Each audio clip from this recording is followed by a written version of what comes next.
प्रिय विद्यार्थियों, मैं Sonkiya madam Christ Church convent school Gadhwara digital class में आपका स्वागत है। प्रिय विद्यार्थियों, मैं संस्कृत टीचर कक्षा 8वीं विषय संस्कृत एकादशा पाठ सुभाषितानि अभ्यासः। इसका मैं एक पदेन एवं एक वाक्यांश प्रश्न एवं उसके बाद भाषा अनुशीलन करवाऊंगी। सबसे पहले मैं एक पदेन प्रश्नों के उत्तर समझा रही हूँ। इससे पहले मैंने आपको सुभाषितानि पाठ का हिंदी अनुवाद बता दिया है। आपको सुभाषितानि में से श्लोक याद करके रखना है, कंठस्थ। प्रश्न आता है, ऐसे 2 श्लोक लिखिए जो प्रश्न पत्र में ना आए हो, तो आपको 2 श्लोक इसके याद करना है। वैसे आपको 4 करना चाहिए। यदि मैंने वो ही आपको प्रश्न में दे दिए या और भी दे दिए तो आप उनको छोड़कर दूसरे लिख सकते हैं। इसलिए हमको 4 प्रश्न करना चाहिए। आया समझ में आपको? अब देखिए आगे का मैं प्रश्न आपको समझा रही हूँ। अभ्यासः संपत्तौ विपत्तौ च केषाम् एक रूपता। संपत्ति यानी संपत्ति रहने पर और विपत्ति आने पर कौन एक समान दिखाई देता है, तो इसमें आएगा केषाम्। केषाम् के स्थान पर, वैसे एक शब्द में उत्तर देना है तो केषाम् के स्थान पर हमको महताम क्या लिखना है? महताम। इसका उत्तर होगा महताम। अब खा नंबर देखिए, अस्त समये सूर्यस्य वर्णः कः भवति। अस्त होते समय सूर्य का रंग कैसा दिखाई देता है, तो इसमें देखिए कहा के स्थान पर आपको लिखना है रक्तः या ताम्रः। रक्तः यानी लाल या तांबे के रंग का, तो 2 में से एक लिख सकते हैं, रक्तः या ताम्रः, कहा के स्थान पर, यानी उत्तर में ये आएगा। अब देखिए ग नंबर, नरत्वम दुर्बलम कुत्र। मनुष्य को दुर्लभ क्या है, अभी अपन ने समझा था, तो उसमें आएगा कुत्र के स्थान पर आएगा नरत्वम दुर्बलम कुत्र। लोके क्या आएगा? लोके। इस लोक में मनुष्य का जन्म दुर्लभ है। आया समझ में? तो क्या आएगा? लोके। अब घ नंबर देखिए, केषाम् वसुधैव कुटुम्बकम्। सारी धरती, किसको सारी धरती एक कुटुंब के समान है या परिवार के समान है, तो इसमें आएगा उदार चरिता नाम। तो किसके स्थान पे आएगा? केषाम्। केषाम् के स्थान पे क्या है? उदार चरिता नाम। तो ये एक ही शब्द में लिखना है, उदार चरिता नाम। अब आखिर देखिए 5वां नंबर का, परार्थाय वृक्षा कानि यच्छन्ति। परोपकार के लिए वृक्ष क्या देते हैं, तो देखिए इसमें आएगा छायाम। क्या आएगा? छायाम। आया समझ में? कानी के स्थान पर छायाम। अपूर्वः कोशः कहा, तो कहा के स्थान पर आएगा भारतेः। आया समझ में? भारतेः।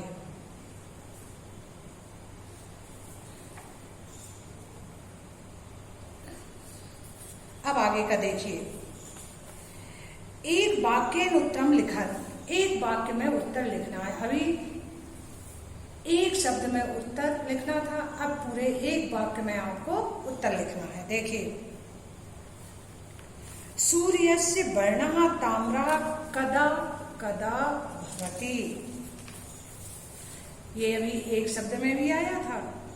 देखिए, सूर्यस्य वर्णः ताम्रः उदये अस्तमे च भवति। आया समझ में? पूरा प्रश्न में दिया है, सूर्यस्य वर्णः ताम्रः कदा कदा भवति। तो ये कदा कदा के स्थान पर हमको उत्तर लिखना है। आया समझ में?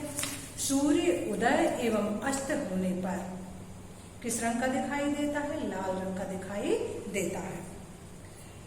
बन जाएगा। एक बार फिर से समझ लीजिए, सूर्यस्त वर्णः ताम्रः उदयेः अस्तमने च भवति। अब देखिए दूसरा, देखिए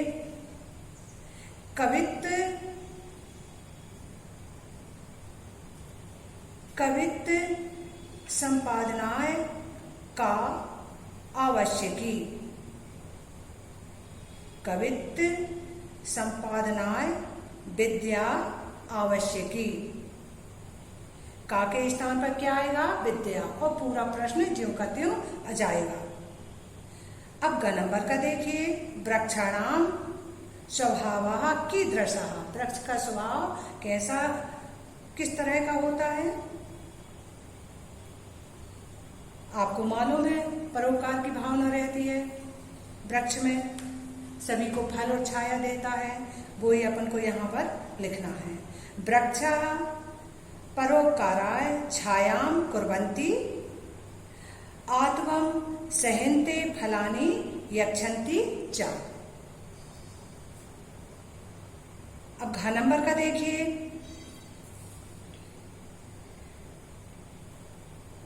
न्यायात् पथा पद्मपि की न विचलन्ति। न्यायात् पथा पद्मपि धीरा न विचलन्ति। के स्थान पर धीरा लिखना पड़ेगा और पूरा प्रश्न ज्यों का त्यों है। आखिरी का देखिए, सुदुर्लभा का अस्ति। का के स्थान पर आएगा शक्ति ही। क्या आएगा? शक्ति ही सुदुर्लभा अस्ति बन जाएगा। अब देखिए प्रश्न तीसरा, संधि विच्छेदम कुरुत। संधि विच्छेद कीजिए। कोसो अयम, इसमें अवग्रह आया है, इसको क्या माना जाता है? आ। मैंने आपको बताया भी था, अभी मैं ऐसे ही बता दे रही हूँ, संधि आपको अलग से समझाई जाएगी। कोसो अयम, कोसः धन अयम, पूर्व रूप संधि। यथेष्टम यथा धन इष्टम, गुण स्वर संधि। फलान्यपि फलानि धन अपि, अयादि स्वर संधि। युगांतरे युग धन अंतरे, दीर्घ स्वर संधि। अब आगे का प्रश्न देखिए,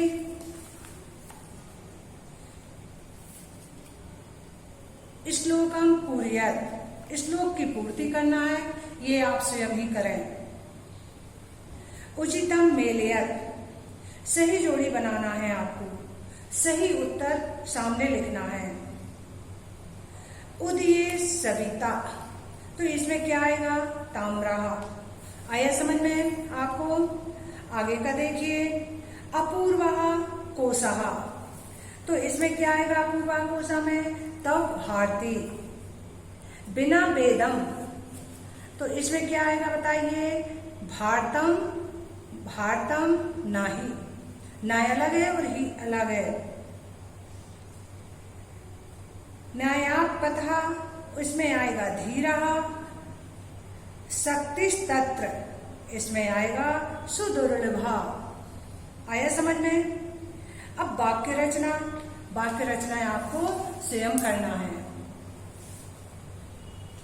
बेटा मैंने आपको इस पाठ का सुभाषितानी का हिंदी अनुवाद भी करवा दिया है, अभ्यास भी करवा दिया है, एक पदेन एवं एक वाक्य प्रश्न के उत्तर समझा दिए हैं, भाषा अनुशीलन भी समझा दिया है। धन्यवाद।